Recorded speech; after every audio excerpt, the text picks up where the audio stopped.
ये है तत्कालीन पंजाब। यस संजय, तत्कालीन पंजाब महाराजा रणजीत सिंह के ज़माने में। इसमें सतलज नदी दिख रही है ना? गुड। सतलज नदी को मान लिया गया सीमा। और लुधियाना दिख रहा है इसमें, ये है लुधियाना।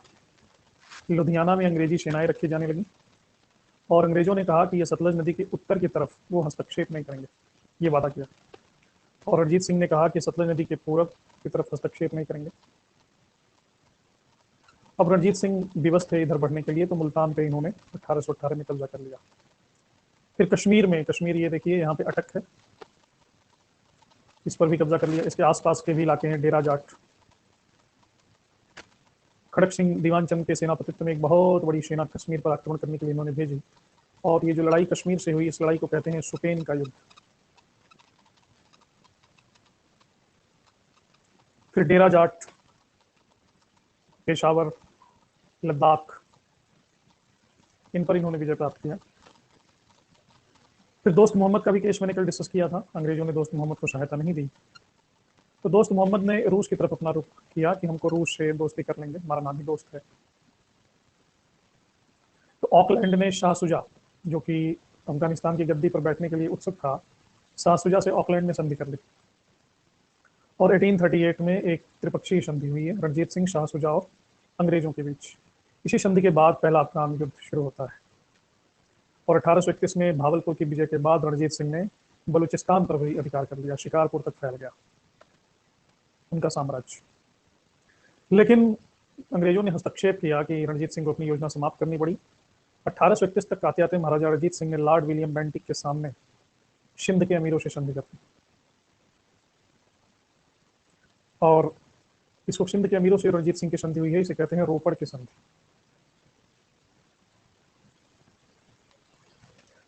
अंग्रेजों ने 1838 में सिंध पर भी अपना रेजिडेंट नियुक्त कर दिया और 1839 में महाराजा रणजीत सिंह मर गए। तो इस तरह से देखते हैं कि रणजीत सिंह जब तक थे तब तक तो पंजाब पर अंग्रेजों ने अपना अधिकार नहीं जमाया।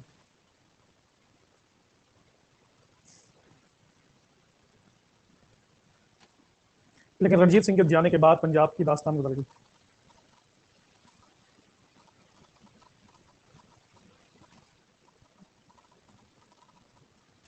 एक्चुअली इसके पीछे ये भी सोच थी कि अगर पंजाब को हस्तगत कर लेंगे तो कल को रूस जब आक्रमण करेगा तो पंजाब बफर स्टेट के रूप में नहीं रह जाएगा। इसलिए पंजाब पर अपना अधिकार अंग्रेज बहुत ज्यादा उत्सुक भी नहीं थे रणजीत सिंह के कार्यकाल में। रणजीत सिंह एक शील्ड की तरह काम कर रहे थे पंजाब में, उत्तर पश्चिमी सीमा प्रांत में, अवध के जैसे।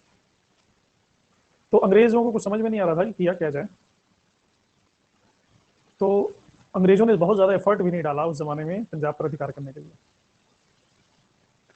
रणजीत सिंह की प्रशासनिक व्यवस्था ये मैं डिस्कस नहीं करूंगा। ये जैसे आपने मुगलों और सल्तनत की प्रशासनिक व्यवस्था के बारे में पढ़ा होगा कि कुछ कुछ वैसी ही है, तो वो तो आप स्वतः भी पढ़ोगे तो भी समझ में आ ही जाना है।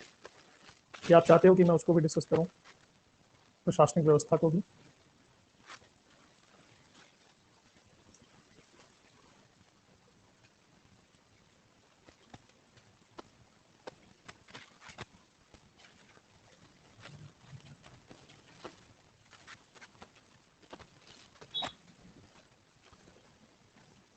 नोट में सारा पड़ा हुआ है, you can watch from there.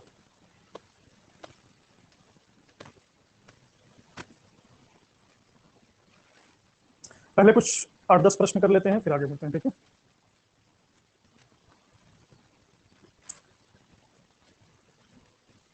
Peshwa पद प्राप्त करने के लिए किस मराठा ने अंग्रेजों से सूरत की संधि की और फलस्वरूप पहला आंग्ल मराठा युद्ध हुआ? ये मैं एडवांस में पूछ रहा हूँ।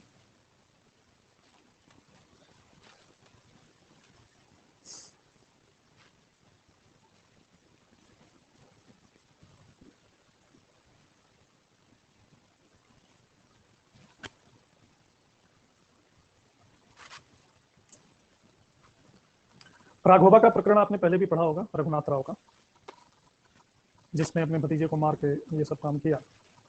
मराठा भू राजस्व व्यवस्था के अंतर्गत चौथ क्या था? मराठों द्वारा लिए जाने वाला कर, व्यापारिक कर, धार्मिक कर, तीर्थ कर।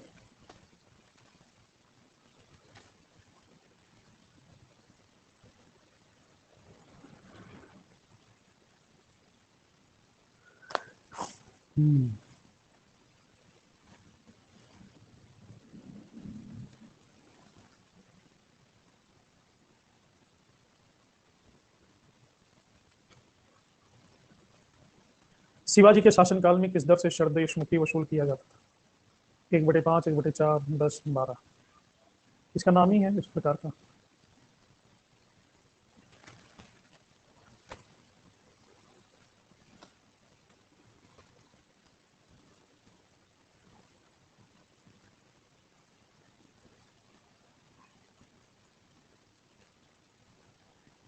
सरदेशमुखी 1/10 था। शिवाजी ने औरंगजेब के मामा और दक्षिण के सूबेदार शाइस्ता खां को कब हराया? 1670, 72, 1665, 63।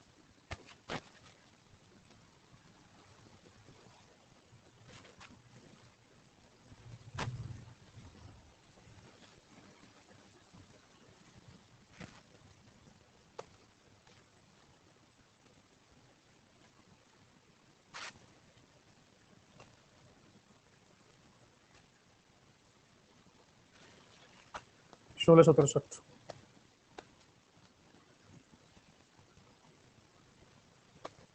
शिवाजी की राजस्व व्यवस्था के संबंध में अधोलिखित में से कौन सा कथन सत्य नहीं है? वह मलिक अंबर की भू राजस्व व्यवस्था पर आधारित थी। उपज का 40% भाग राजस्व था। कृषि पैदावार से नगद रूप में राजस्व चुका सकता था। जमींदार को अपने हलकों में राजस्व वसूली की अनुमति थी। गलत क्या है?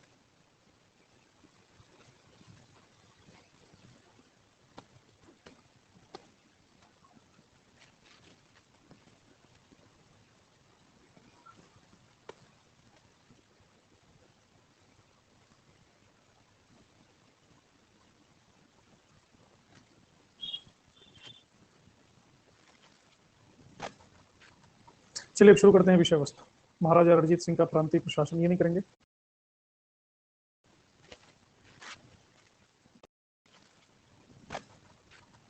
चलिए अब शुरू करते हैं विषय वस्तु। महाराजा रणजीत सिंह का प्रांतीय प्रशासन, ये नहीं करेंगे। सीधे हम आ जाते हैं रणजीत सिंह की मृत्यु के बाद क्या स्थिति हुई।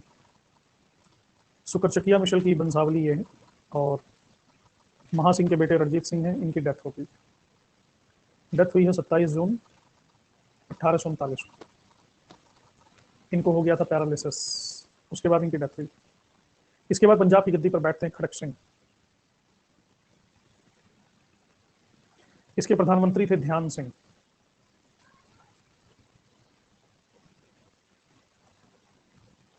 कुछ समय बाद दरबार में विरोध के कारण खड़क सिंह की गद्दी से हटा करके बंदी बना लिया और इनके बेटे नौनिहाल सिंह को सिंहासन पर बैठाया गया। नौनिहाल सिंह 1839 से लेकर के 40 ईस्वी तक गद्दी पर बैठे। दिलीप सिंह भी था, ये सारे बेटे ही तो हैं उनके। रणजीत सिंह ने बड़ी मेहनत से पैदा किए। खड़क सिंह, शेर सिंह, दलीप सिंह, तारा सिंह, कश्मीरा सिंह, मुल्तान सिंह, पिशौरा सिंह, ये सारे उन्हीं के बेटे हैं। ओके मिली। तो ये जो नौनिहाल सिंह था, इसने कोशिश की एक बेहतरीन शासन अप्लाई करने की और दरबार गुटबंदी से पीड़ित था। कुछ डोगरा बंधु थे, डोगरा जो कश्मीर में थे, गुलाब सिंह जैसे था एक, ध्यान सिंह खुद ही था, एक सुच्चा सिंह थे। ये दरबार में गुटबंदी करते थे, तो इनके प्रभाव को समाप्त करने का प्रयास किया नौनिहाल सिंह। ये तीनों मिलकर के रणजीत सिंह के दूसरे बेटे शेर सिंह को गद्दी पर बिठाना चाहते थे, जबकि रणजीत सिंह का पोता नौनिहाल सिंह गद्दी पे था। और नौनिहाल सिंह कुछ कर पाते, इससे पहले ही एक दुर्घटना होगी, एक्सीडेंट हो गया, इनकी डेथ होगी। तो इनकी बीबी फिर गद्दी पे बैठी, उसका नाम था चांद कौर। ये राजा बन के नहीं बैठी, राजमाता बन के बैठी कि मेरे पेट में बच्चा है, इसका उत्तराधिकारी है, तो जब तक बच्चा पैदा नहीं हो जाता तब तक मैं राज्य चलाऊंगी। लेकिन डोगरा बंधुओं का संघर्ष तो यहाँ चल रहा था, अपने पूरे उफान पे था। और ये किसको चाहते थे शासक बनाना? डोगरा बंधु।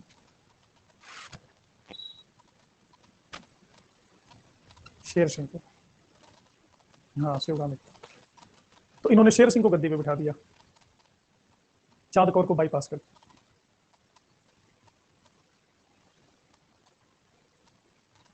चांद कौर ने अजीत सिंह को बुलाया और कहा कि हमको शेर सिंह और ध्यान सिंह चाहिए, जिंदा या मुर्दा। और अजीत सिंह ने शेर सिंह को समाप्त कर दिया और ध्यान सिंह की हत्या कर दी। 1843 में, 3 साल के बाद। अब दरबार में किस तरह के षड्यंत्र चल रहे हैं देख लो। रणजीत सिंह का तीसरा बेटा था दलीप सिंह, अभी ये छोटा था, अल्पवयस्क था, इसको महाराज घोषित कर दिया लोगों ने। और दलीप सिंह की माता का नाम था जिंदन कौर, महारानी जिंदा, जिंदन कौर भी कहते हैं, कोई झिंडन कहता है, कोई जिंदन कहता है। इन्होंने कहा कि बिठाओ दलीप सिंह को गद्दी पे बिठाओ, लेकिन राज्य में चलाऊंगी, संरक्षिका बन जाऊंगी, और हमारे पास एक मजबूत सेनापति रखो। तो तेजा सिंह को सेनापति बनाया गया कि तेजा किसी तरह के षड्यंत्र को सफल नहीं होने देगा। तो इस तरह से हम देखते हैं कि 1839 से लेकर 1845 तक 6 सालों में ही 4 राजा और 4 वजीर। अजीत सिंह एक योद्धा था, सेनापति ही था कह लो, बदल गया। जिंदन का चक्कर चल रहा था एक और बंदे से, उस बंदे का नाम था लाल सिंह। लाल और जिंदन दोनों चोरी चोरी मिलते थे। लाल सिंह खुद भी सेनापति था, खालसा सेना इसी के अंडर में थी। तो जिंदन और लाल, इन दोनों ने प्लान किया कि ये जो सेना हमारी है ना खालसा, ये अगर खाली बैठेगी तो हमारा ही नुकसान होगा, तो इसको हमेशा लड़ाई पे भेजे रहो, लड़ाई में उलझाए रहो। तो हमेशा इन दोनों ने अंग्रेजों से खालसा सेना को उलझाए रखा।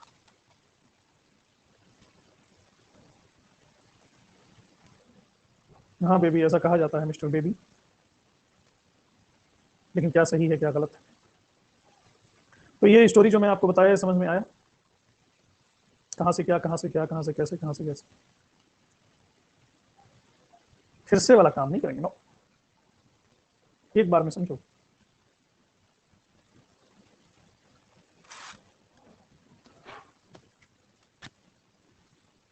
ये है मिस्टर नौनिहाल सिंह, ये है चांद कौर, फोटो पीछे दिख रहा होगा,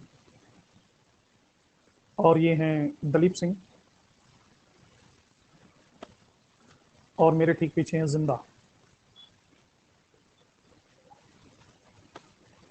जिंदा हूं मैं किसके लिए?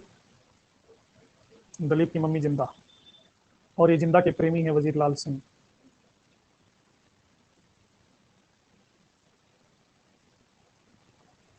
ये लाल सिंह की असली फोटो है। तो इन्हीं परिस्थितियों में शुरू हुआ है पहला आंग्ल सिख युद्ध, फर्स्ट एंग्लो सिख वॉर।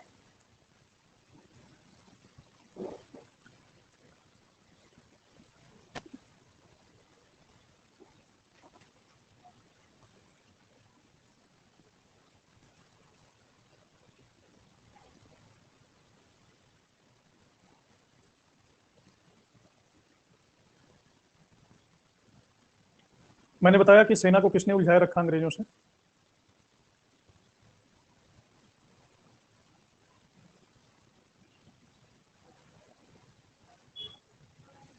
लाल सिंह ने, लाल सिंह ने और जिंदा दोनों ने।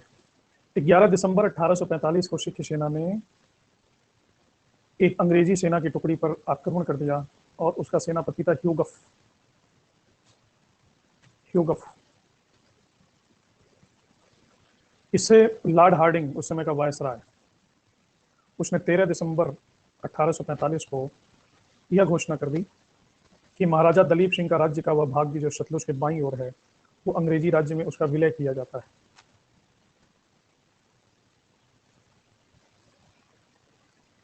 इसी समय सिख सेना का जो सेनापति था लाल सिंह, इसने विश्वासघात किया, और उसने संदेश भेजा कि अगर अंग्रेज उसे और रानी जिंदा को अपना फ्रेंड मान लें तो अपनी सेना को वो डीएक्टिवेट कर देगा, यानी 2 दिन तक रोक लेगा ताकि अंग्रेजों पे आक्रमण ना करें। ये गुप्त संदेश भेजा लाल सिंह ने। लेकिन सेना रुकने वाली नहीं थी, सेना आगे बढ़ गई और 4 लड़ाइयां लड़ी गई अंग्रेजों और इस सेना के बीच। वो 4 लड़ाई कौन कौन सी थी? पहली लड़ाई मुदकी, मैं जहां रहता हूं यहां बगल में ही है मुदकी।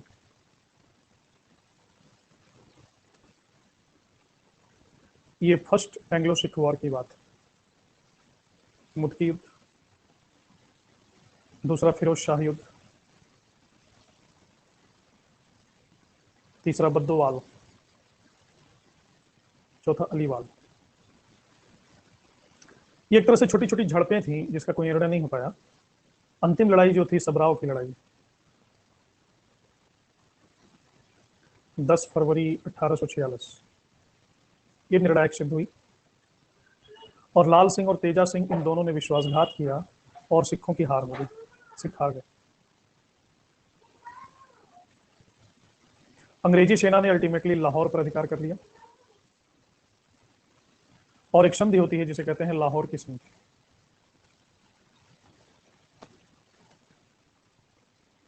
इस संधि की शर्तें क्या थी? सतलज नदी के दक्षिण में जितने भी पार्ट हैं इन पर अंग्रेजों का अधिकार हो जाएगा, पहली संधि। सिखों की सेना कम, कटौती कर दी गई और उसके पास केवल 20,000 पैदल और 12,000 घुड़सवार ही रहेंगे। लाहौर का दरबार अंग्रेजों को हर्जाना देगा 1.5 करोड़ रुपए। दरबार ने कहा हमारे पास इतना पैसा नहीं है, तो अंग्रेजों ने ब्यास नदी से लेकर के सिंध नदी तक का इलाका ले लिया और लेकर के गुलाब सिंह को बेच दिया 1 करोड़ रुपए में। 1 करोड़ अंग्रेजों ने यहां से ले लिया और बाकी 50 लाख सिखों से ले लिया, 1.5 करोड़ हो गया। और लाहौर में एक ब्रिटिश रेजिडेंट रख दिया गया, उसका नाम था हेनरी लॉरेंस।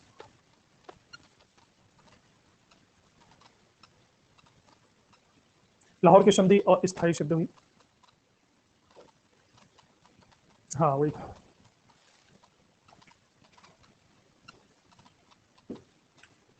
अब यहाँ पे जिंदा और लाल सिंह, इनकी आलोचना शुरू हो गई सिख कम्युनिटी में और अंग्रेजों ने भी इनसे पिंड छुड़ाना चाहा क्योंकि सिक्खी इनको नहीं मान रहे थे। तो अंग्रेजों ने जिंदा और लाल के ऊपर विद्रोह का षड्यंत्र करने का आरोप लगाया और 22 दिसंबर 1846 को एक और संधि की, भैरोवाल।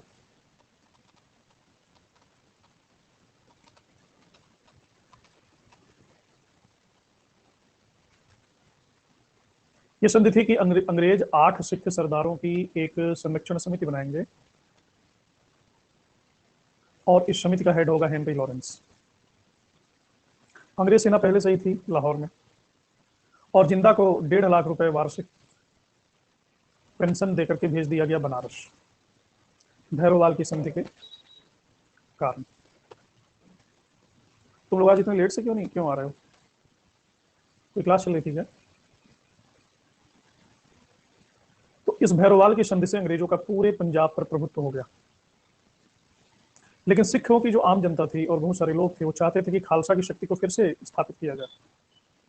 और अभी डलहौजी था वायसराय, ये चाहता था पंजाब का ज्यादा से ज्यादा शोषण किया जाए। लाहौर का दरबार का रेजिडेंट हेनरी लॉरेंस, इसने सिख सेना को भंग करना शुरू कर दिया। 10,000 सैनिकों की सेवाओं को समाप्त कर दिया। प्रशासन के महत्वपूर्ण पदों से सिखों को हटा करके अंग्रेज अफसरों को नियुक्त कर दिया। मुल्तान के गवर्नर थे मूल राज, उनको हटा करके वहां पे भी अधिकार कर लिया। अब इस तरह से हेनरी लॉरेंस की जातियों को देख करके सिख सेना ने बगावत की और यही बगावत कहा जाता है सेकेंड एंग्लो सिख वॉर।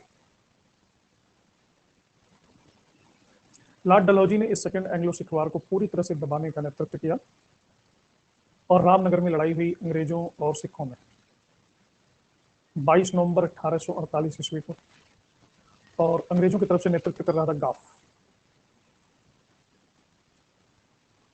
इसमें निर्णय नहीं हुआ कौन जीता कौन हारा। फिर दूसरी लड़ाई हुई शादलपुर में, इसमें सिख सेना पीछे हट गई लेकिन निर्णय का पता नहीं कौन जीता कौन हारा। तीसरा युद्ध होता है चिलियां वाला, इसमें अंग्रेजों का बहुत नुकसान हुआ। चौथा युद्ध हुआ चिनाब नदी के किनारे, एक जगह है, उस जगह का नाम ही है गुजरात, गुजरात युद्ध।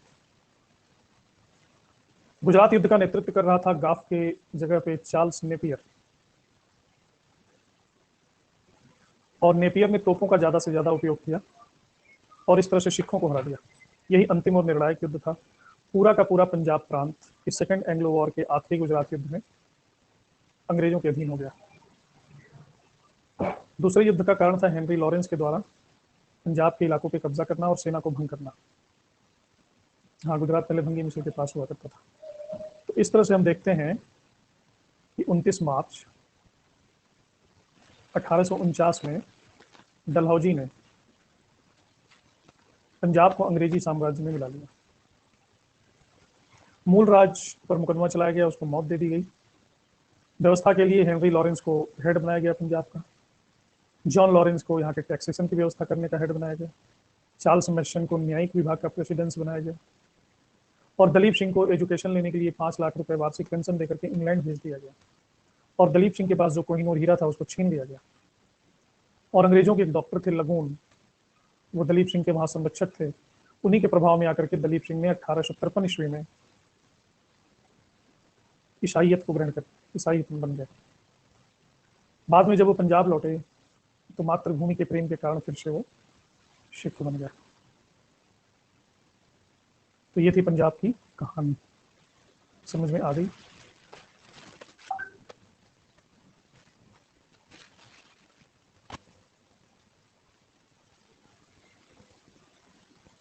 Very good. ये है हेनरी लॉरेंस।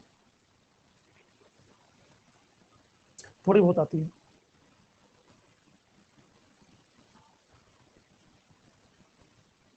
और यह है गुजरात की लड़ाई का दृश्य। हाँ जी वीरेंद्र, अभी को आ रहे हो।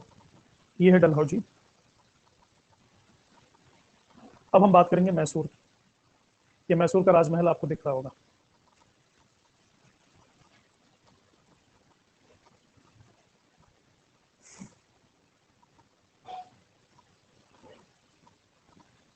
हैदराबाद और मैसूर ये दोनों पड़ोसी राज्य हैं। यही है मैसूर किंग पैलेस। ये अभी का ही फोटो है, उस जमाने में लाइट कहाँ थी, सब जगह लाइट जल रहा है।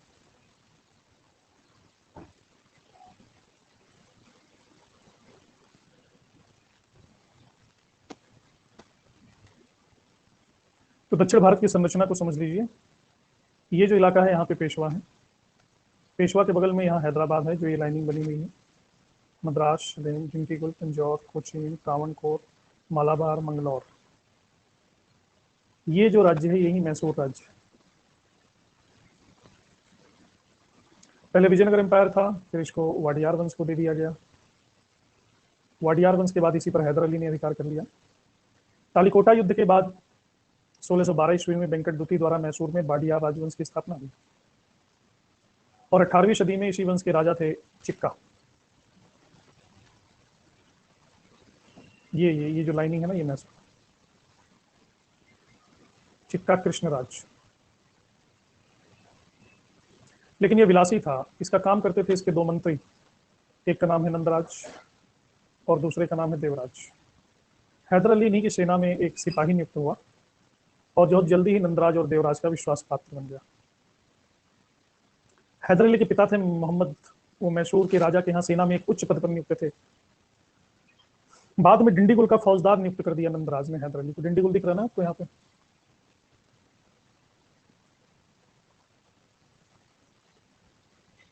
जब डिंडीगुल का फौजदार बन गया तो निरक्षर था, ये पढ़ा लिखा नहीं था, तो इसने खांडेराव नाम के ब्राह्मण को अपना सलाहकार बनाया और फ्रांसीसियों की सहायता से इसे डिंडीगुल में एक आर्मरी बनाया, शस्त्रागार, 1755।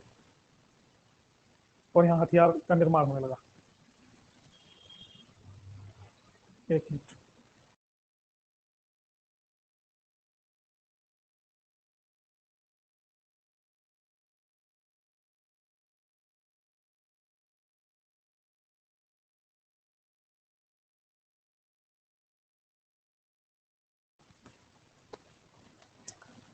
तो इस तरह से इसने अपना हिसाब किताब फैलाया कि आगे चल करके प्रधानमंत्री नंदराज को गिरफ्तार कर लिया और स्वयं बन गया चिक्का कृष्णराज का संरक्षक। इस चिक्का कृष्णराज के मरने के बाद ये खुद ही 1761 में हैदर अली राजा बन गया। अब यहाँ हम देख रहे हैं कि हैदराबाद भी है, त्रावणकोर है, मराठे हैं, इधर फ्रांसीसी भी सक्रिय हैं, उत्तरी सरकार, अंग्रेज भी सक्रिय हैं। तो ये जो संघर्ष की स्थिति थी, इसमें हैदर अली को एक अवसर मिला, क्योंकि वाडियार वंश कहा कि भाई हम सक्षम नहीं है इस चीज़ को हैंडल करने में, चारों तरफ दुश्मन ही दुश्मन है। तो उन्होंने सारी सत्ता हैदर अली को ही सौंप दी और आसपास के क्षेत्रों में बेदनूर, सुंडा, कनारा, सेरा, गुटी इन पर अधिकार कर लिया हैदर अली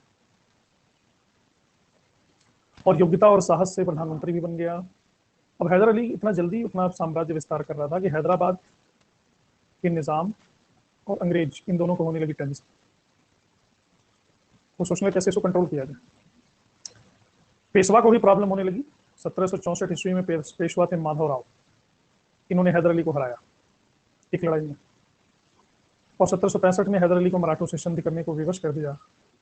हैदर अली को अपना कुछ इलाका और 28 लाख रुपए हर साल देने का वादा करना पड़ा पेशवा को। फिर निजाम ने भी 1765 ईस्वी में अंग्रेजों की सहायता लेकर के अटैक कर दिया मैसूर पर और मराठे भी शामिल हो गए क्योंकि हैदर अली ने पैसे दिए नहीं थे मराठों। तो 1766 ईस्वी में जब हैदर अली को पता चला कि ऐसी स्थिति है, निजाम भी दुश्मन और मराठे भी दुश्मन है, तो उसने बड़ी बुद्धिमानी से निजाम और मराठे को अपनी ओर मिला करके पेशवा को पैसा दे दिया, निजाम को भी कुछ दे दिया और अपनी ओर मिला लिया और अंग्रेजों से बस उसको लोहा लेना था। इस तरह से भूमिका बनी 1767 ईस्वी में आकर के, जिसको कहते हैं फर्स्ट मैसूर एंग्लो वॉर।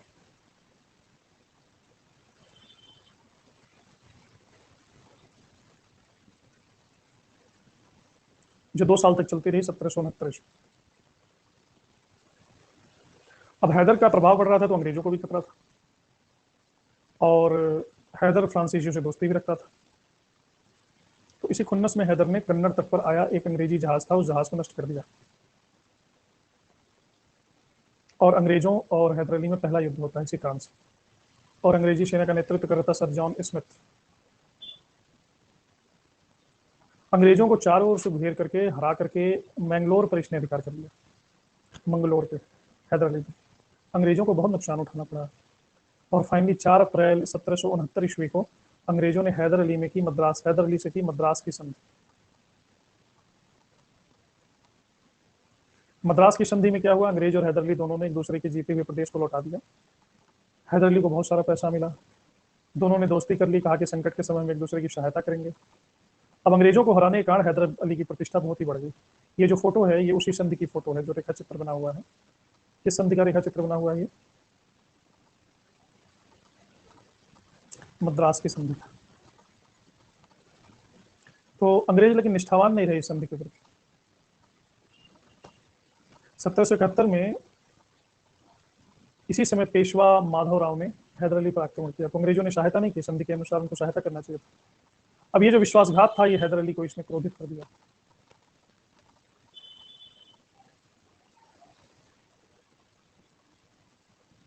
नहीं, ऐसा नहीं है, मनसा तो सभी लोग समझ रहे थे लेकिन हैदर अली ने अंग्रेजों को हराया। तो ये फर्स्ट एंग्लो वॉर समझ में आ गया। फर्स्ट एंग्लो वॉर क्यों हुआ, क्या हुआ, उसका परिस्थिति क्या था, वगैरह वगैरह। ये है माधवराव पेशवा।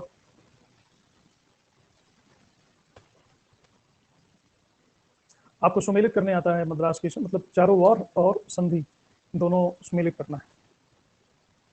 अब दूसरे आंग्ल मैसूर युद्ध की तरफ अगर हम देखेंगे तो मैसूर का साम्राज्य देखिए थोड़ा ज्यादा फैल गया है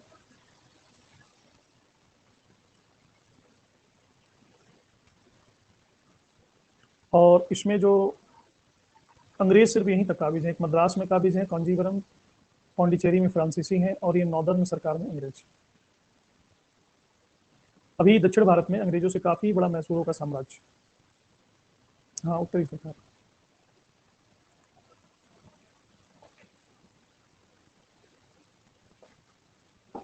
तो दूसरे एंग्लो वॉर जब मराठों ने अटैक किया हैदर पे तो अंग्रेजों को सहायता करनी चाहिए मद्रास के संधि के अनुसार, लेकिन अंग्रेजों ने सहायता ही नहीं की। अब फिर हैदर अली को गुस्सा आया। और दूसरा माहे, यहाँ पे एक बस्ती है फ्रांसीसी बस्ती, ये दिख रही होगी माहे, इस पर अधिकार कर लिया अंग्रेजों ने। माहे ये मैसूर राज्य में थी माहे। अंग्रेजों ने अधिकार इसलिए किया कि यहाँ पे हैदर अली फ्रांसीसियों को बसा रहा था और फ्रांसीसी जहाज आते जाते थे, माल लाते थे, हथियार लाते थे। हैदर अली ने कहा कि अंग्रेजों से कि रातों रात इस माहे को खाली कर दो। अंग्रेजों ने मना कर दिया। फिर हैदर अली ने 1779 में 3 गुट की संघ की स्थापना की क्योंकि हैदराबाद का निजाम भी अंग्रेजों से खुश नहीं था, पेशवा भी नहीं खुश था। और हैदर तो दुखी था ही। तीनों ही भारतीय आपस में मिल गए और 1780 के बीच में हैदर अली ने बहुत बड़ी सेना और 100 तोपे लेकर के अंग्रेजों के दोस्त कर्नाटक पर अटैक कर दिया। यह कर्नाटक के नाटक को खत्म करना ही था। 100 तोप ले गया, पूरे कर्नाटक पर हैदर अली का अधिकार हो गया। कर्नाटक का नवाब भाग करके मद्रास पहुंचा और अंग्रेजों को जब पता चला तो उन्होंने हैदर अली के विरुद्ध युद्ध की घोषणा की और उन्होंने एक सेना हेक्टर मुन्नू की अध्यक्षता में मद्रास से, दूसरी सेना कर्नल बेली की अध्यक्षता में गंदर से हैदर अली के विरुद्ध भेजी। तो सेनाएं, तो हैदर अली ने तो पहले बेली को मार के भगा दिया, कहा कि जाके घर पे रोटी ले लो, बंदूक ना चलाओ। बंगाल में जब ये अंग्रेजों की पराजय का समाचार पहुंचा तो वॉरेन हेस्टिंग्स ने बंगाल से एक सेना भेज दी आयर कूट के नेतृत्व में। आयर कूट सबकी कुटाई करने के लिए विख्यात था। हैदर अली पहले से भी लड़ चुका था, अभी थका हुआ था आयर कूट से, फिर भी उसने ईंट की ईंट बजा दी 1781 में। इसे कहते हैं पोर्टो नोवा की लड़ाई। बड़ी मुश्किल से आयर कूट तो पोर्टो नोवा से भागा, हैदर अली ने पीछा किया और पीली लोर में आयर कूट को और भी सेना मिल गई अंग्रेजों की, तब जाके वो जीत पाया, लेकिन अंग्रेजों की बड़ी हानि। अब पीली लोर में इसलिए भी हैदर अली हार गया और इसलिए भी वॉरेन हेस्टिंग्स जीत गया क्योंकि वॉरेन हेस्टिंग्स ने मराठों से उसी समय सालाबाई की संधि कर ली थी। आपको पता है सालाबाई की संधि में मराठों और हैदर में संघर्ष विराम हो गया था 20 साल, और अंग्रेजों ने निजाम को गुंटूर का एरिया दे दिया था। ये गुंटूर इधर का एरिया है। तो निजामों ने भी हैदर को सहायता देना बंद कर दिया, पेशवाओं ने भी सहायता देना बंद कर दिया। हैदर अली जीत रहा था तो इन दोनों की सहायता भी उसमें शामिल थी, लेकिन सहायता ही देना बंद कर दिया, इसलिए बेचारे को हारना पड़ा। और युद्ध में ही 6 दिसंबर 1782 में हैदर अली की मौत। इधर हैदर अली मरा, इधर आयरकोट भी मर गया। लेकिन हैदर अली के मरने से युद्ध बंद नहीं हुआ। इसका बेटा टीपू, ये भी बहुत बहादुर, उसने 1783 में बेदनौर पर अधिकार कर लिया, बदनौर पर। इसके बाद मंगलोर पर घेरा डालने के लिए आगे बढ़ा, ये मंगलोर है। तो अंग्रेजों ने दक्षिण पश्चिम की ओर से मैसूर पर आक्रमण कर दिया इधर से।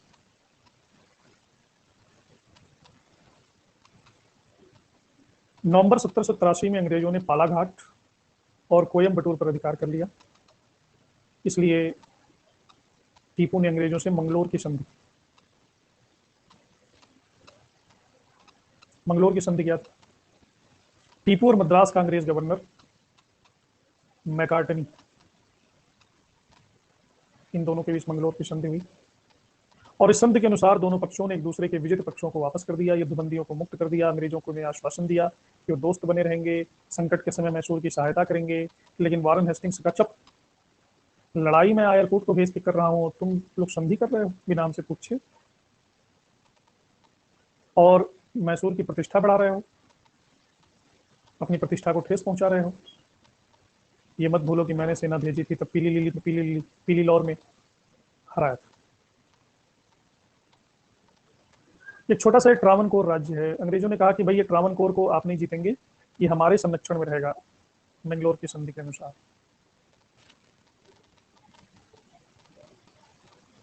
टीपू ने कहा कि भाई ऐसा है, शुरुआत में ये जो ट्रावनकोर राज्य है ये कोचीन राज्य के अंतर्गत था और कोचीन मैसूर का अंग था, बूझे कि नहीं।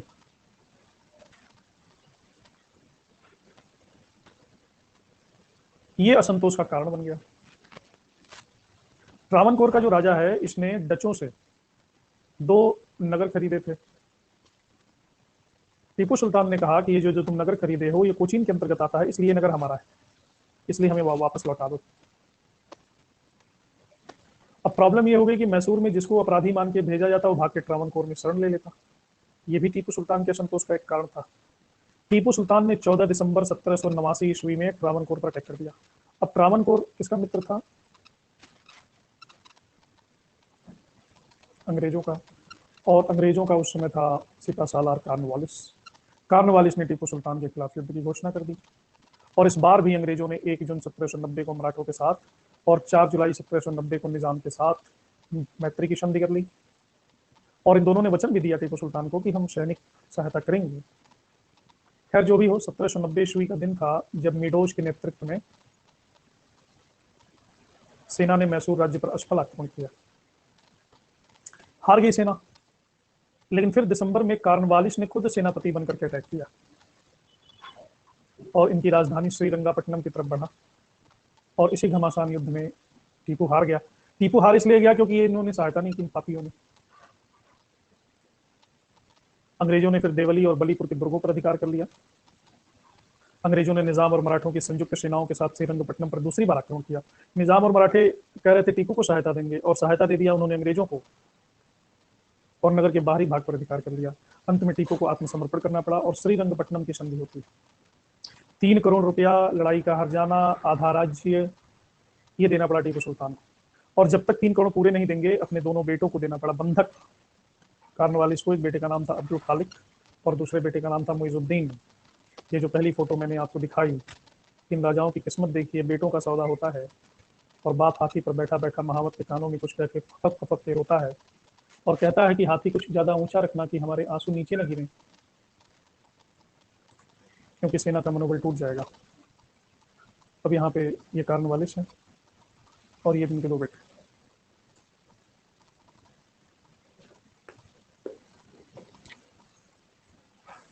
एक का नाम है अब्दुल खालिक और दूसरे का नाम है मुइजुद्दीन।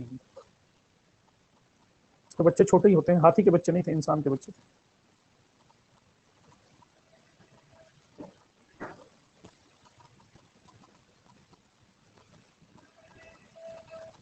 नहीं रखा तो था सम्मान से ही, जेल में नहीं रखा था।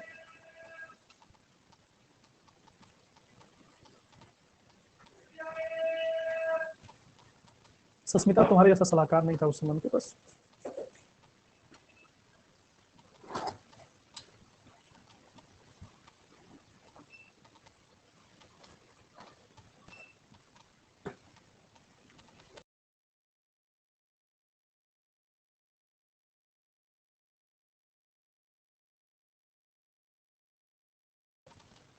तो मालाबार, बारामहल, गुर्ग, डिंडीगुल, धारवाड़, ये इलाका छीन करके इन्होंने दे दिया मराठा, अंग्रेजों ने मराठों को दे दिया।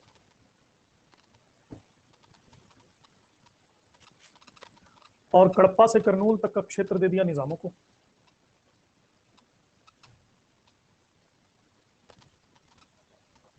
ये इलाका आप देख रहे हैं ना, ये जो रेड शेडेड है, तो वल्चर ही थे सब, कल्चर था ही नहीं उनके।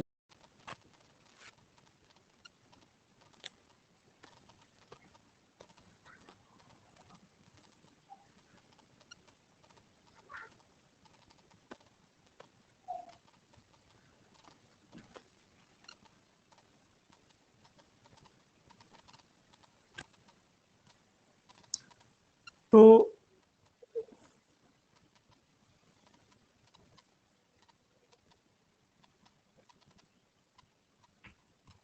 कौन सी संधि अभी हमने की थी, करवाई थी?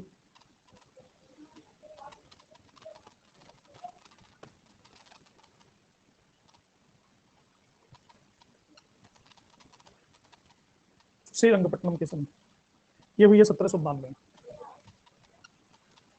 तो ये जो मैसूर के चारों तरफ आप धब्बे देख रहे हैं, ये जो नीले रंग का धब्बा है, ये राज्य दे दिया गया निजाम को। और ये जो राज्य हैं, ये और ये अंग्रेजों ने अपने पास रख लिया।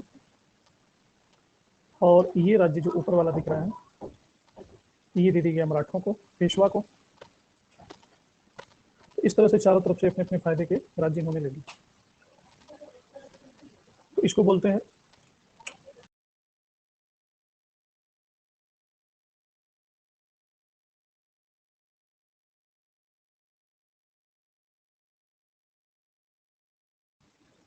मालाबार, बारामल, कुर्ग, डिंडीगुल और हरजाना जो 3 करोड़ का था, इन तीनों में 1 करोड़ रुपया बांट दिया गया। तो टीपू की पराजय का कारण अंग्रेजों का कुशल सेनापतित्व और वीरत्व नहीं था, उसकी हार का मुख्य कारण था देसी राज्यों का सहयोग। अगर निजाम और मराठों ने अंग्रेजों का साथ नहीं दिया होता तो टीपू का हारना संभव नहीं था। तो यहाँ भी परस्पर जो कलह है राजाओं की, इसने स्वतंत्रता की बेड़ियां मजबूत कर दी। राष्ट्रीय चेतना भी नहीं थी।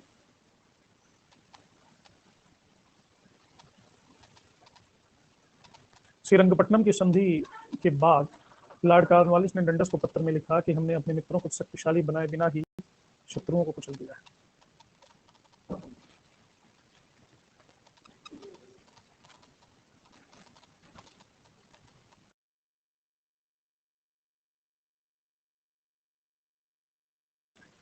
तो कॉर्नवालिस ने तीसरे मैसूर युद्ध में टीपू को हरा करके उसकी शक्ति को कमजोर तो कर दिया, लेकिन टीपू हताश नहीं हुआ। उसने फिर से संगठित होना शुरू हुआ और वास्तव में वो जिंदा रहने की कीमत पर भी समझौता नहीं करना चाहता था और सोचा कि ये जो पापी हमारे अगल बगल हैं, ये नहीं सोच पा रहे हैं कि हम जब गुलाम हो जाएंगे तो हम कहीं के नहीं रहेंगे, तो क्यों ना विदेशियों से सहायता लिया जाए।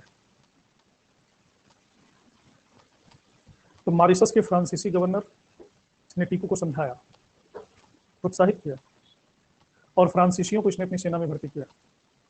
फ्रांसीसियों का फ्रेंच रिपब्लिक का ये सदस्य हो जाता है और अपने आप को कहने लगा कि I am citizenship Tipu, I am not ruler, I am citizen. Wellesley को भनक लग गई। अब तीसरा चैप्टर आ गया था वेलेजली, और युद्ध की तैयारी वेलेजली ने शुरू कर दी और निजाम और मराठे फिर अंग्रेजों के साथ। हैरिस, स्टुअर्ट और वेलेजली का भाई था ऑर्थर वेलेजली, ये तीनों सेनापति के रूप में तैयार हुए और 1799 में टीपू को चारों तरफ से घेर लिया गया। पूरब से पश्चिम से आक्रमण किया गया, लेकिन टीपू ने असहायता नहीं दिखाई, बड़ी दीनता से सामना किया। दो जगह थे, एक का नाम था सदासीर और दूसरी जगह का नाम है मलाली। इन जगहों पर टीपू सुल्तान की हार हुई। फिर श्रीरंगपट्टनम को इन्होंने घेर लिया, इसकी राजधानी को, और चारों तरफ से घिरने के बाद भी टीपू ने असीम साहस और धैर्य का परिचय दिया। अंग्रेजों का सामना डट करके किया, लेकिन अंतिम में अपनी राजधानी की रक्षा करते हुए एक सच्चे सैनिक की भांति बिना पीठ दिखाए युद्ध भूमि में उसने वीर गति को प्राप्त किया। तो ये थी टीपू की मौत और एक अध्याय का अंत। और मैसूर में फिर से मुस्लिम सत्ता का अंत होता है, राज्य का विभाजन हो जाता है। कनारा, कोयम्बटूर, दारमपुर, श्रीरंगपट्टनम ये अंग्रेजों ने ले लिए। बूटी, ग्रमकोंड, चित्तलदुर्ग ये निजामों ने ले लिया। जो मराठी को देने थे उन्हें भी निजाम और अंग्रेजों ने आपस में बांट लिए, क्योंकि मराठों ने इनको लेने से मना कर दिया। और मैसूर राज्य का शेष भाग वाडियार वंश के राजा चामराज के छोटे बेटे कृष्ण को दे दिया गया। वो अल्पवयस्क था। डीन हट्टन ने लिखा है इस सफलता के बारे में कि क्लाइव के बाद, यानी प्लासी और बक्सर के बाद, मैसूर विजय ब्रिटिश शक्ति की शानदार सफलता है। और इसी सफलता के बाद वेलेजली को मार्किस ऑफ वेलेजली की उपाधि से विभूषित किया गया। हाँ, बेटे को मार डाला गया। बेटों को जेल में बंद किया गया था। बेटों ने सैनिकों को थोड़ा भड़काया, बेलूर का विद्रोह हुआ, उस विद्रोह का कारण बेटों को समझा गया और बेलूर विद्रोह के बारे में आगे पढ़ोगे, उसको मार डाला गया। तो जो जो चीजें मैंने आपको बताई वो सब लाइन बाय लाइन यहाँ पे लिखा हुआ है। जब वो चीज पढ़ोगे तो रिकैप हो जाएगा।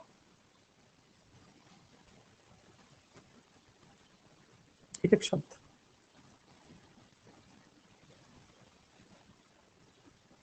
ये वो बंदूक है जो टीपू सुल्तान ने खुद डिजाइन किया था और खुद बनाया था। टीपू सुल्तान मिसाइल भी बनाता था। ये वो मिसाइलें हैं, रॉकेट हैं जो टीपू सुल्तान ने बनाया था। ये टीपू सुल्तान अंग्रेज को पैरों तले रौंद करके उसको गोली मारना है। टीपू सुल्तान की हार का ठीकरा अगर किसी चीज पे फूटता है तो वो है भारतीय राजाओं की आपसी फूट। नहीं, मराठे ये नहीं समझते थे। मराठे साले गद्दार थे, आपस में लड़ रहे थे और ये अंग्रेजों से फायदा लेने के चक्कर में कर रहे थे। शिवाजी के बाद और पहले और बाजीराव प्रथम के बाद आप मराठों को महिमा मंडित सिर्फ इसलिए नहीं कर सकते कि आप भी मराठा हो।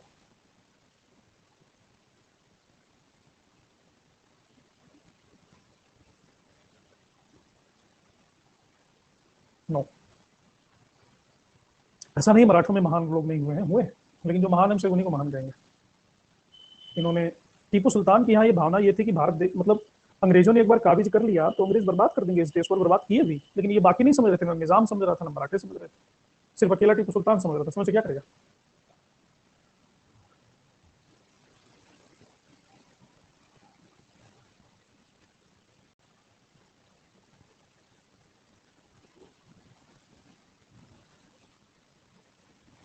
ये टेबल है, फर्स्ट आंग्ल मैसूर, दूसरा, तीसरा, चौथा। हैदर अली दक्षिण भारत का पहला शासक था जो अंग्रेजों से हारा नहीं।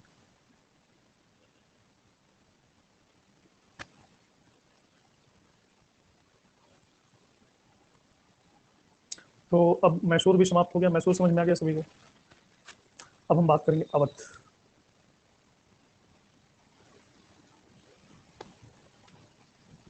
ये अवध का मानचित्र आप देख रहे हैं, United provinces of Agra and Awadh, ऊपर नेपाल है।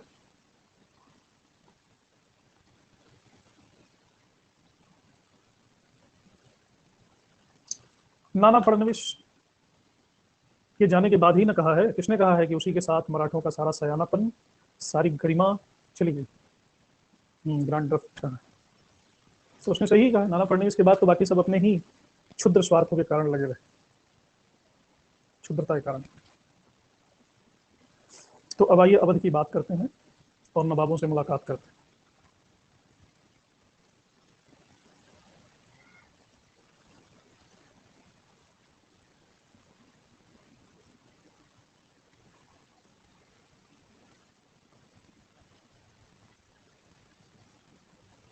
आप लोग को आज की क्लास बोरिंग तो नहीं लग रही? क्योंकि आज मैं सिर्फ पढ़ा रहा हूँ। यह है अवध। मुगल साम्राज्य के भग्नावशेषों पर अवध राज का उत्कर्ष हुआ और तत्कालीन राजनीति में इसकी बहुत बड़ी भूमिका थी। बाद में अंग्रेजों ने इसको भी छीन लिया, लेकिन स्वतंत्र राज्य का निर्माण किस मुगल शासक के काल में हुआ था अवध का?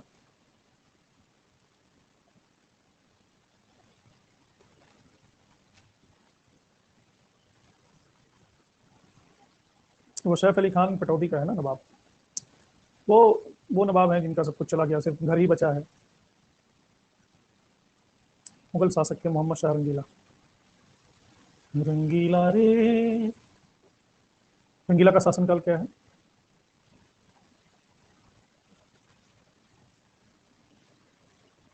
रंगीला के शासनकाल में सादत खां की उपाधि क्या थी?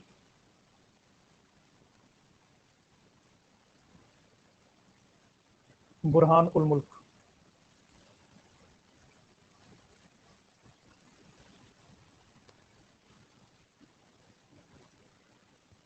इन्होंने अपनी राजधानी किसे बनाई?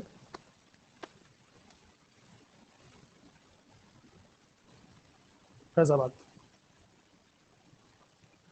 ये शिया था और सैयद वंश से संबंधित था। शैद वंशों के बंधुओं के खिलाफ जो षड्यंत्र हुआ था, इसने सम्राट का साथ दिया था।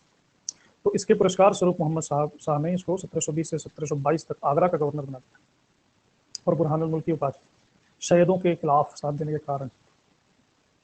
और फिर मुगल बादशाह मोहम्मद शाह ने इसको अवध का सूबेदार भी नियुक्त किया। योग्य शासक था ये, अपने कार्य में स्वतंत्र ही रहा ये। और नादिर शाह के आक्रमण के टाइम मुगल बादशाह ने इसको दिल्ली भी बुलाया, वीरता से लड़ा लेकिन बंदी बना लिया। और इसने ही नादिर शाह को दिल्ली पर आक्रमण करने के लिए प्रेरित किया और कहा कि दिल्ली पर अटैक कर लो तो 20 करोड़ रुपए मिलेगा, आप 20 लाख में यहाँ समझौता कर रहे हो। दिल्ली पर नादिर शाह ने आक्रमण भी कर लिया और मुझसे मांगा कि 20 करोड़ रुपए दो, कहाँ है, मिले तो नहीं। तो 1739 में इसने सुसाइड कर लिया कि नादिर शाह को मैं 20 करोड़ रुपए कहाँ से ला के दूँ, क्योंकि मुगल कंगले हो चुके थे। इन उपाधियों के साथ इनको अधिकार दिए जाते थे। तो ट्रेटर तो था ही। सादत खां का कोई बेटा नहीं है, जिसका भतीजा भी है, दामाद भी था, भतीजा भी था, अबुल मशहूर खां। इसकी उपाधि थी सफदरजंग। ये उत्तराधिकारी बना और मोहम्मद शाह ने इसकी भी मान्यता दे दी, अवध का सूबेदार। 1742 में सफदरजंग ने पटना पर अधिकार कर लिया कुछ समय तक। 1745 में ये रुहेलों पर अधिकार कर लिया, लेकिन रुहेल पर अधिकार कर नहीं पाया, लौट के घर को आया। 1748 में अहमद शाह अब्दाली के भारत पर पहले आक्रमण के दौरान इसने अहमद शाह के खिलाफ भाग लिया युद्ध में। इससे अहमद शाह अब्दाली के खिलाफ, यानी अहमद शाह के पक्ष में और अहमद शाह अब्दाली के खिलाफ। तो दिल्ली पे इस समय था अहमद शाह। तो अहमद शाह इससे खुश होकर के सफदरजंग को बना दिया अपना वजीर, मुगल सुल्तानत का। फाइनली पेशवा सिंधिया मल्हार राव के साथ इसने दोस्ती की और इसकी डेथ हो गई 1754 में। अच्छा आदमी था ये। सफदरजंग हॉस्पिटल भी इसने ही बनवाया दिल्ली में। अवध की लखनवी तहजीब के बारे में आपने सुना होगा। जो लखनवी तहजीब का विकास हुआ है ना, वो सफदरजंग के टाइम पीरियड में ही विकास हुआ है।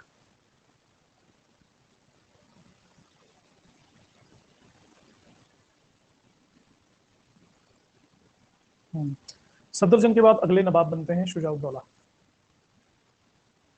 शुजाउद्दौला के बारे में तो सभी जानते ही हैं, इन्हीं के बेटे थे। 1759 में शाह आलम द्वितीय को दिल्ली से मार के मराठों ने भगा, किसने भगा दिया था शाह आलम द्वितीय को? इसका वजीर था इमादुल मुल्क। तो इमाद ने मार के भगा दिया, तो शुजाउद्दौला ने ही इनको शरण दी थी। बाद में शाह आलम जब गद्दी पे बैठा तो शुजाउद्दौला को ये फिर से वजीर बना लिया। इस तरह से देखते हैं कि सारे मैक्सिमम नवाब मुगल काल के वजीर बने। लेकिन पानीपत की तीसरी लड़ाई जब हुई ना, तो शुजाउद्दौला ने मराठों के खिलाफ अहमद शाह अब्दाली का साथ दिया। बंगाल में जब बक्सर की लड़ाई हुई, उसमें भी भाग लिया। मीर कासिम को शरण दी, हारा। और इलाहाबाद की संधि भी हुई, और शुजाउद्दौला से 2 जिले लेकर के क्लाइव ने शाह आलम सेकंड को दे दिए थे 1765 में। कौन कौन से जिले थे वो? कड़ा और इलाहाबाद। वॉरेन हेस्टिंग्स से भी इसने एक संधि की थी। कौन सी संधि की? बनारस की संधि। रुहेला का जो डिस्प्यूट हुआ था ना, उस समय शुजाउद्दौला ही अवध का नवाब था। मीरनपुर कटरा नाम की जगह पे रुहेला सरदार हाफिज रहमत खां को मार डाला, और रुहेलखंड को इसने अवध में सम्मिलित कर दिया। 1775 में इसकी डेथ हो जाती है। शुजाउद्दौला के बाद अगले नवाब आते हैं आसुफुद्दौला। इनके बेटे थे। आसफुद्दौला ने ही अपनी राजधानी को फैजाबाद से ट्रांसफर किया। कहाँ? लखनऊ। तब से आज तक लखनऊ ही राजधानी। फैजाबाद की संधि की इन्होंने, और बनारस पर अंग्रेजों को का आधिपत्य स्वीकार किया। अंग्रेजों ने अवध की बेगमों के संपत्ति की सुरक्षा की गारंटी दी, लेकिन 1781 ईस्वी में हेस्टिंग्स ने इस संधि का उल्लंघन करके अवध की बेगमों को लूटा। जॉन मिडल्टन को अवध की बेगमों से धन वसूलने का आदेश दिया। वो नंद कुमार का मामला, चैत्र सिंह का मामला, अवध की बेगमों का मामला, ये सब जानते ही होंगे। इसी कारण जब बर्क द्वारा इंग्लैंड में हेस्टिंग्स पर महाभियोग चलाया गया था, इसमें यह भी एक मुद्दा था। इसी आसफुद्दौला ने मुहर्रम मनाने के लिए लखनऊ में इमामबाड़ा बनवाया, जिसको भूल भुलैया भी कहते हैं। इसमें दुनिया की सबसे बड़ी छत है जिसमें स्तंभों का निर्माण नहीं किया गया। इमामबाड़ा छत है, उसके ऊपर भूल भुलैया बना हुआ है।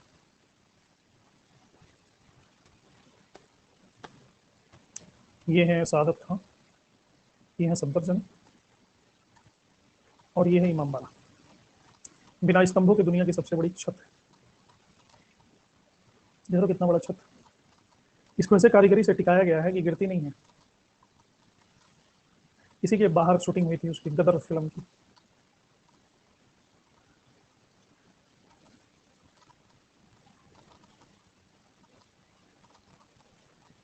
राजीव जी तो बहुत सालों से उनको नौकरी मिली ना, वो कुछ इनकम टैक्स वगैरह में चले गए वो।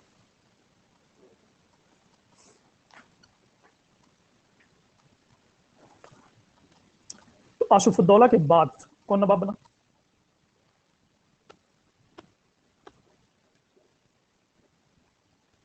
नहीं, बराबर ही नहीं।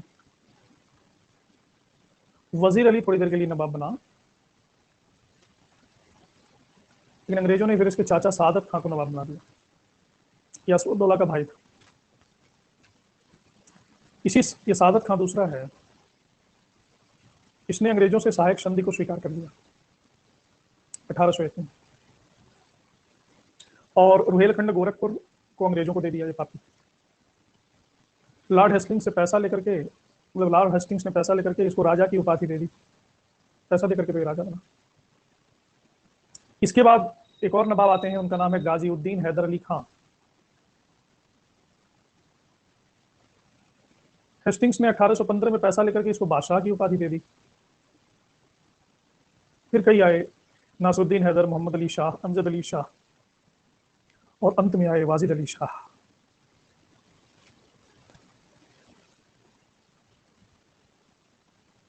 ये अवध के अंतिम नवाब थे। कुशासन का आरोप लगा करके इनके राज्य को अंग्रेजी राज्य में मिला लिया गया, और जिस रिपोर्ट से अंग्रेजी राज्य में मिलाया गया उसे कहते हैं आउटरम की रिपोर्ट। 4 फरवरी 1856 को वाजिद अली शाह को कलकत्ता भेज दिया गया पेंशन देकर के।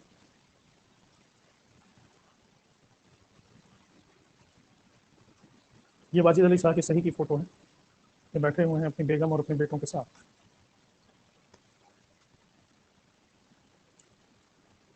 अनीति और अत्याचार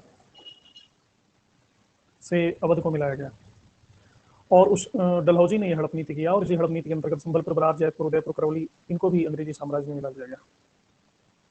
लकुटी कबाब नहीं, गलौटी कबाब। 1857 के महान विद्रोह के पीछे यही था। बेगम ये है, ये बच्चा है, ये बेगम है, ये खुद नवाब साहब रजाई उड़ के बैठे हैं।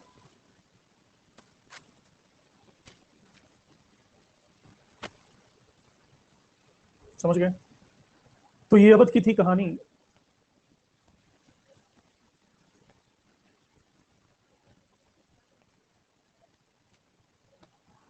पीछे कुछ प्रश्न दिए हुए हैं, जाते जाते 2-4 प्रश्न कर लेते हैं। 1659 में बीजापुर के किस सरदार की शिवाजी ने छुरा मार करके हत्या कर दी?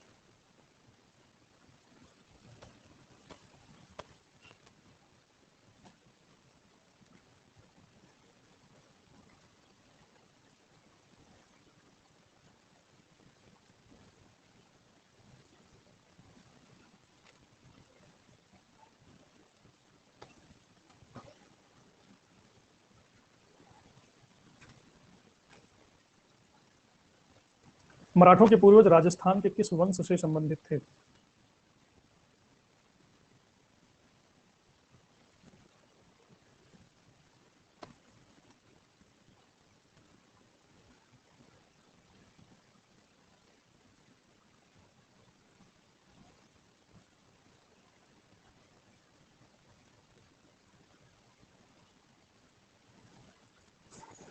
चलिए, फाइनल लीडर बोर्ड है। संदीप कुमार सिंह फर्स्ट, संदीप सेकंड, सुहानी थर्ड, बेबी, भारती, सोना, धोनी, अंजू, एकता और सुशील। तो इस सत्र पे ही विराम देते हैं, मिलते हैं आपसे फिर 9 बजे वाली क्लास में डेटा इंटरप्रिटेशन। सभी लोग जरूर ज्वाइन करें उसको, और आज आशा है कि सभी को समझ में आया होगा। फीडबैक जरूर देंगे, रेटिंग जरूर करेंगे। सभी को बहुत बहुत धन्यवाद। आज बेकार की कोई बात नहीं, सिर्फ काम की बात हुई। कल काम की बात थोड़ी कम हुई, इसलिए मैंने सोचा कि आज सिर्फ काम की ही बात करनी, फालतू बात करनी ही नहीं। तुम लोग लगोगे मुझे हस्तरेखा दिखवाना। सही हुआ ना? चलिए, बाय बाय।